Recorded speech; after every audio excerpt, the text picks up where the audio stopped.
This is a story that still haunts me when I think about it. Even though I was so young when it happened, 6 is around the age where a lot of my childhood memories start to become more clear. I have one sibling. My older brother, Peter. Peter is 2 years older than me. So at the time he was 8 when I was 6. I had a strict bedtime, 8:30. If I didn't abide by it, or our dad caught either of us up past our bedtime, we'd be in serious trouble.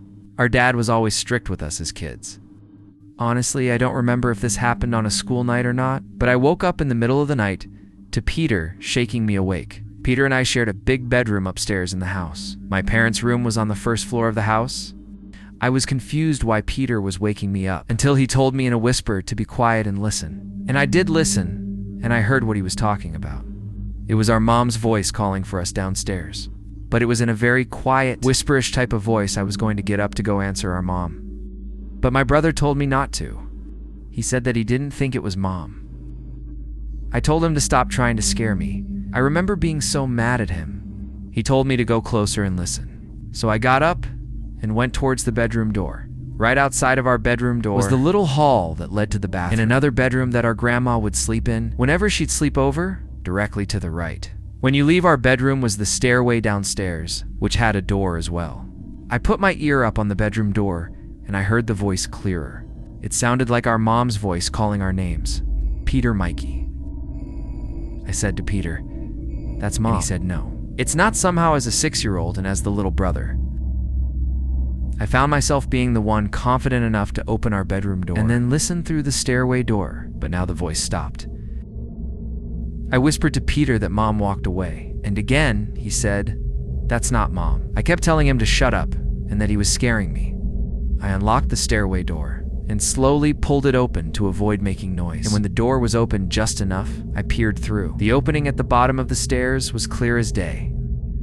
The silhouette of a person, a woman, but right away I knew it was not our mom. Whoever it was, she saw me because she said, "Hi, sweetie, come down immediately." I shut the door and locked it, and went back into our bedroom and locked that door. As well, I started to cry, and Peter kept saying, "I told you." We both agreed to start screaming as loud as we could on 3, to wake our parents, so on 3. We started stomping on the floor and screaming as loud as we could. It didn't take long for our parents to barge up the stairs, pounding on the locked door. At first, our dad was pissed about the door being locked, but as soon as we let them in, they saw that I had been crying, and we were genuinely disturbed about something. They listened to us. My mom was particularly concerned. After telling us she was not at the bottom of the stairs, she was not calling our names. She asked what the woman looked like, but all we could say was, we couldn't tell. Meanwhile, I remember our dad running downstairs too. I guess look around for the woman. After a bit, our mom kissed us goodnight again. And I'm pretty sure she told us to lock the doors, which was a first I was too young to catch on. But it seemed as if our parents knew exactly who it could have been. Peter and I looked out the window when we heard the doorbell. After a while, and we saw a police car outside. We wanted to go downstairs, but we stayed put, I remember. We begged our parents to tell us who it was and what happened. But our parents would always say they didn't know. They would also say they're proud of us for not going downstairs. Personally, I think they did know who it was. And to save my brother and I from any kind of further trauma or fear, they just never told us. Because the last time I saw my parents for dinner, I asked them about it, and they still shrugged it off as some random intruder. But that never explained how that woman knew our names.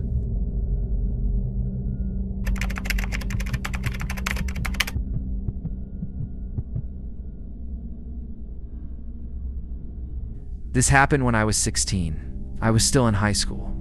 I obviously didn't have a car yet, so I was at the mercy of my parents driving me around or just walking.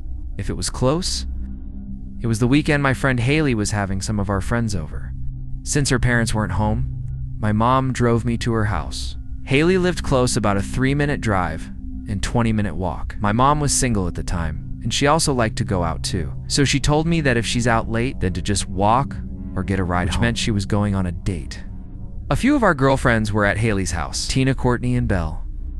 The 5 of us hung out in her backyard for a few hours until some boys from our school unexpectedly showed up. By unexpectedly, I mean Haley didn't tell me she was inviting them.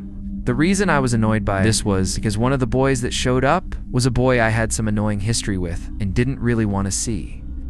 Haley thought she was being cute and sneaky by inviting him there, against my knowledge, because for some reason wanted him and I to work things out. It was just an awkward mess. There were 4 boys and 5 girls, including me, so eventually I just decided I wasn't really feeling it. So after a while I left, I'm sure after I left. That some of the others started to leave shortly after, because it was already late, but I just didn't want to be around those boys. I made sure to let Haley know how pissed off I was over texts. As I was walking home and she kept saying, "Oh my God." Come back, she apologized and I forgave her. But I still just wanted to go home. I walked for like 5 minutes until I slowed down. I thought I heard footsteps behind me. And when I slowed down, I confirmed I heard footsteps that weren't mine. I turned around, and there was a middle-aged man with a hood up over his head, his hands in his hoodie pocket. He was smiling, looking at me and said, "How you doing?" I responded, "Hi," and just turned and kept walking. We were in the suburbs. People are walking around. It's not unheard of, even if it was late. 5 minutes more passed of me walking, and every time I glance around, that man would still be behind me. More or less the same distance away, maybe a little closer each time I looked. It was not a straight path home. I'd have to make multiple turns onto intersecting roads to get to my house, and each turn I made, he was still there. I was texting my friends about it. And then the man from behind me said, "Isn't it such a nice night? Love this weather," I replied back, "Yeah." And that was it. I started walking just a bit faster, but not enough to draw suspicion like that. "I'm running away," the man spoke again.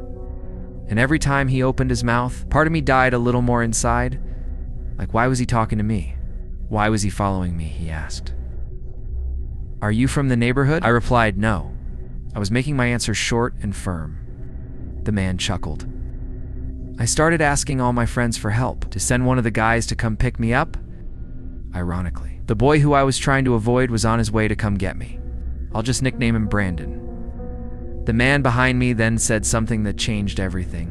He said, "I'm not going to hurt you. You live by the elementary school, right?" I turned around and he stopped in his tracks. He was still smiling, but now his smile seemed more disingenuous. More sinister, I screamed, "Leave me alone," and started to run. I heard the man running behind me catching up to me. At that point, it was my life on the line. So I started screaming bloody murder. I started screaming, "Help me," for everyone in their houses to wake up and hear. The man dropped his nice guy facade and said, "Shut up, you little bitch." My screams definitely scared him off, because he obviously didn't want a bunch of witnesses about to come out of their houses. He ran away into the darkness, and I saw some lights in the houses around me turn on. One couple came out of their house, and I explained I almost got kidnapped. I stayed there in front of their house until Brandon arrived to pick me up. He drove me home. It was only like a 1-minute drive. After that, my mom wasn't home. She was out and she wasn't answering my texts. I didn't want to be alone. So I invited Brandon in to stay the night. I know he was the happiest camper alive, but it didn't end there. We were up late just talking and reminiscing about old times, when we both heard footsteps circling the house. My room in that house was upstairs facing the backyard. We heard the gate to the backyard opening. My mom would never enter through the backyard, so something was off. I held back from yelling out, "Mom." And instead, Brandon and I just looked out the window watching. We didn't hear any more sounds. We were expecting to see someone walking around the yard, but instead we both heard a man's voice say, "I see you up there." I let out a very audible gasp, and I stepped away from the window. Brandon yelled out something along the lines of, "We're calling the cops, you pussy freak." That's exactly what we did. The fact that this man knew where I lived, he probably knew who I was. What if he knew I was going to Haley's house? Brandon did a lot of the talking on the phone with 911. Looking back, I know he tried really hard to be the man in the situation, and I appreciated that. I was honestly so happy he came inside. The cops showed up, and their presence just made me feel safe. Even just giving them a description of this man made me feel better, like at least something was done. My mom got home soon after, and she was just as freaked out as I was. They kept a police car parked on the block for a few hours. As a deterrent, thankfully. From there on, I didn't do any walking at night. I was even scared to go into our backyard. After that, my mom had to have her uncle install an entire security camera system. He made no effort in hiding them. They were on full display to deter that creepy man, and any other creep from coming to that house. I'm glad to say that the story ended there, because this incident also prompted my mom to sell that house about a year later, just because she hated seeing me living in constant fear in that house. We never found out who that man was.